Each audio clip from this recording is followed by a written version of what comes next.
ऐतिहासिक और पौराणिक तीर्थ स्थल कपाल मोचन मेले की तैयारियां तेज है, लेकिन इसका इतिहास बड़ा ही रोचक है। यहाँ बड़े देवी देवताओं ने निवास किया है और उनके कष्ट भी दूर हुए हैं।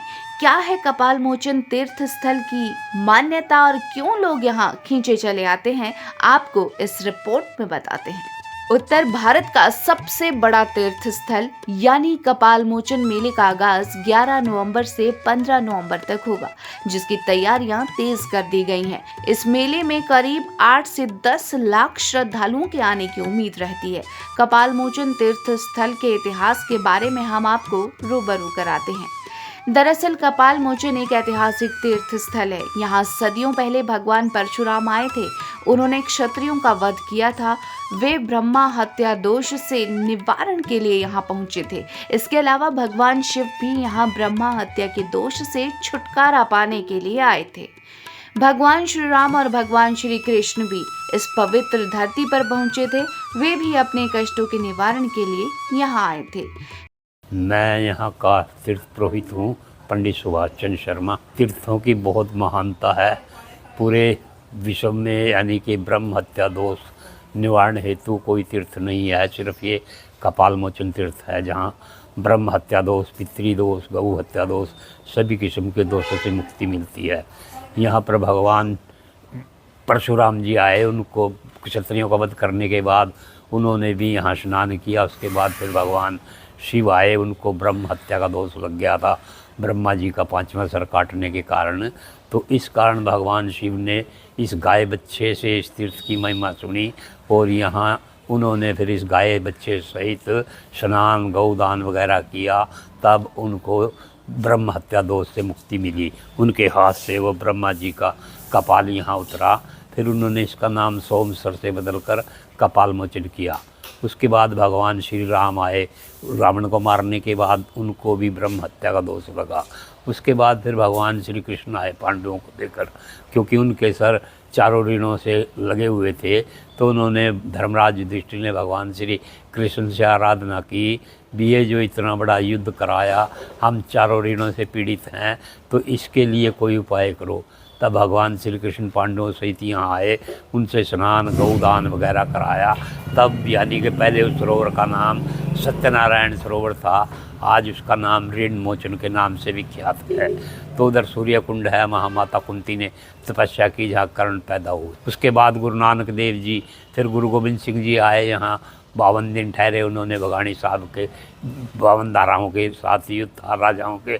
तो उन्होंने यहाँ फिर हमारे पूर्वजों से भगवती चंडी यज्ञ कराया। उस यज्ञ से चंडी प्रकट हुई तो महाराज जी को तलवार भेंट की।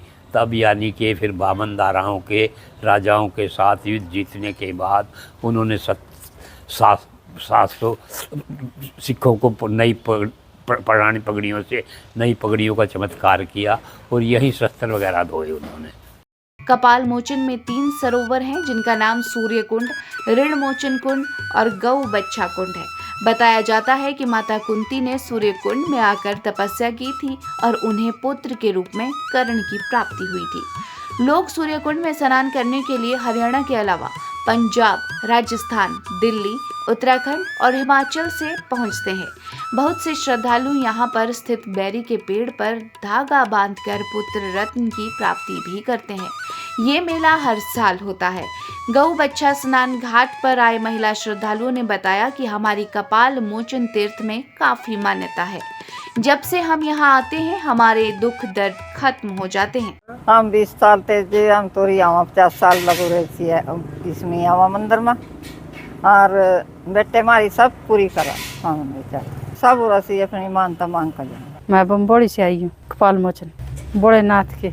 मेरी मनोकामना सारी पूरी हुई यहाँ। मन्नत हो गए बचपन तैयारी में तोरा उरे की लड़की हूँ मैं, अहड़बड़े की। बहुत दुनिया और अभी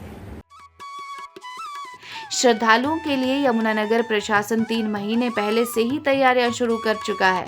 बिलासपुर के एसडीएम जसपाल गिल ने बताया कि हर बार की तरह इस बार भी श्रद्धालुओं को कोई परेशानी नहीं आने दी जाएगी। उनके रहने और खाने का पूरा इंतजाम किया गया है।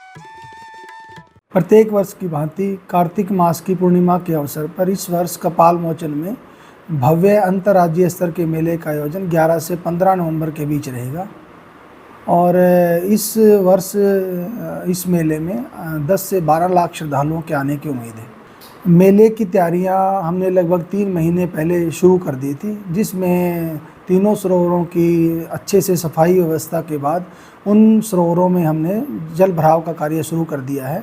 और श्रद्धालुओं को किसी तरह की कोई परेशानी ना हो, इसलिए श्रद्धालुओं के लिए सभी मूलभूत जो सुविधाएं उनको मिले, इसका पूरा ध्यान पहले भी रखा गया था और आगे भी रखा जाएगा।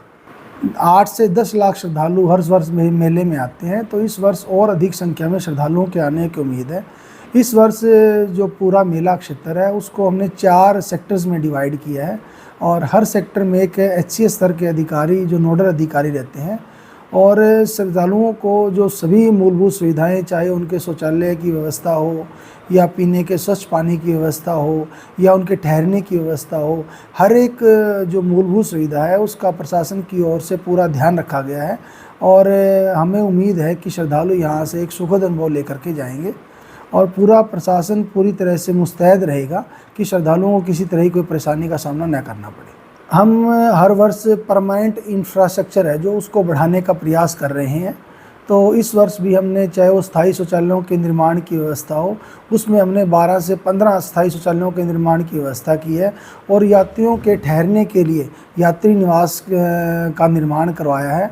और इसके अलावा जो भी हमारी धर्मशालाएं हैं या जो अन्य स्थान है, वहाँ भी श्रद्धालुओं के ठहरने के लिए जो व्यवस्था है उसकी संख्या उसको और अधिक अच्छे ढंग से करने का प्रयास किया गया है। तो श्रद्धालुओं को हर एक सुविधा देने के लिए प्रशासन पूरी तरह से तैयार है। और इस वर्ष हमने जो पूरा मेला क्षेत्र है उसमें 100 से अधिक कैमरों की व्यवस्था की है, तो सारा मेला कैमरों और ड्रोन की निगरानी में रहेगा, कोई भी ब्लैक स्पॉट नहीं रहेगा। और पिछले साल जैसा हमने देखा कि श्रद्धालुओं ने बड़े अच्छे ढंग से अपनी पूजा अर्चना की और अपनी आस्था की डुबकी लगाई, तो इस वर्ष भी पूरी उम्मीद और विश्वास है कि हम एक सफल मेले का आयोजन करेंगे और श्रद्धालुओं को सभी मूलभूत सुविधाएं देने का प्रयास करेंगे। सुरक्षा के मद्देनजर 100 से ज्यादा CCTV और पार्किंग की भी व्यवस्था की जाएगी, वहीं पुलिस जवान भी तैनात किए जाएंगे। हक न्यूज़, यमुनानगर।